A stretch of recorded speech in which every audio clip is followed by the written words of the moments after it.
How can people overcome their insecurities? I think I don't have a magical recipe for everyone, but for me what works is going step by step. Sometimes it helps to, for example, if I want to go to a place where I don't know what to expect or I'm unfamiliar with, I like to bring my wife, or I like to bring my family, people from my family or a friend. So we observe things and like do things together. Without the fear of being judged. But again, it depends what do you mean by getting out of overcoming the insecurity about what. No, it's just like really a general questions. We probably each one of us have been through similar or different experiences, traveling from one country, moving to another country, fitting to a new society, coming from a different background, or fitting into a new religion, all of that. Some people feel like they're going to be questioned, judged by their identity. And I'm asking on some of the experiences that you've had in your life, how did you manage to overcome these struggles, or these, have they caused any insecurities that you had to overcome? Oh, yeah, of course. Yeah, for example, the sad thing is when I moved from France to the UK, I've realized that there's no Muslim community, meaning that sadly, for me, while I was accepted as I was in France, people didn't care about, my parents, like how much I earn, what studies I done. In the UK, it was much the opposite, and I never really felt I was fitting anywhere, because people would judge me because of my parents, because, the job I'm doing, how much I'm earning, or why I don't have a big house. I mean, stupid things like that. And I've just realized that you'll have situations where people will judge you, whoever you are, and there's no way you're gonna please everyone. Every time, whatever you do, people are gonna say something about it. They're gonna judge you, and perhaps treat you badly. So I think what it helps me is to try to ignore these kind of things and try to focus on improving myself and finding people who nurture me, who support me, who accept me as I am. Because, we're just like plants. We need a fertile soil to grow. And it doesn't, as much as you want to belong to the desert, if you go there, it's never going to work, and you're going to end up like being harmed. And I made many mistakes. I thought, I would be accepted, and I thought I would need to change. But, it doesn't work like this. It's really up to us to find people who are able to provide this nurturing environment and stick with them and nurture these relationships and these friendships. Because, but everything I've tried, this is the only thing that works.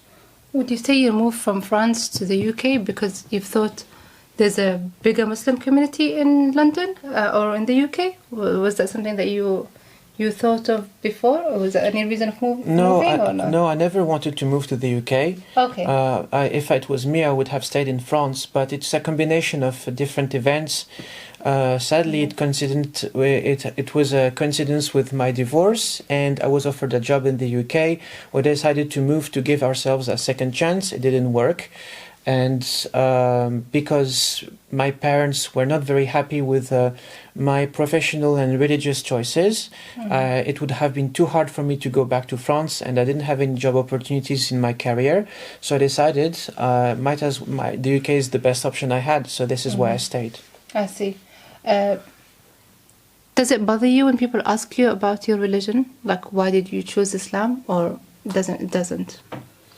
It depends who is asking. Usually I don't have a problem with that. But now, whenever it's Muslims asking me about my religion, I try to say as least as possible, because you always end up in troubles. Except, with like some people in some places in the UK are okay. It's like Rumi's cave. I always had a very good experience at Rumi's, Cambridge as well. But then you have some people, they want to ask and find out, what are you following and stuff, and judge you upon that. So I just try to stay away. And I'm lucky because, I don't appear Muslim, and I can say, I'm just maybe interested in Islam, and that's it. Don't go into the details. Yeah. I mean, I would say similar situations where people asking me why my husband's called Julian and why didn't he pick a Muslim name, and and they won't understand the journey that people have took to find religion or peace, and what is religion really. It's not really what you call yourself and how you appear, isn't it? It's within. And some people really miss that part and just start questioning, as you say. Okay, my final question is mental health. Where do you see mental health in the UK? How is it taken? And within the Muslim society, do they understand, or do you see more understanding of mental health, or do they relate it as some communities does and say maybe it's jinn, or there's some misunderstanding of what mental health is? What's your opinion on that? Yeah. So I talk only from my observations because, again, I don't think we can generalize for the UK with Muslims because there's such diversity. But I think there's definitely some progress made in the past 10 years because people are more aware that what is mental health and how to treat it and what are the different options.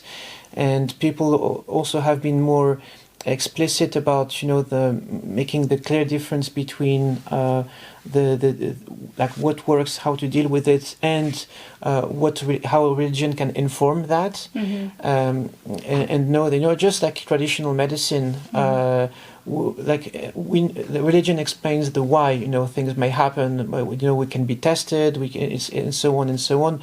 But medicine is here also to explain the how, understand how things work and how we can fix things. And I think mental health is very similar. Yes. And I think more people are because they're thankful through like social media, like small grassroots organizations as well. People doing job on like the work on the ground to inform people. I think it's getting better, and people are able to understand what it is and take action. But again, it's gonna take time. There's always people who will not fully understand, but it's a journey. It takes time.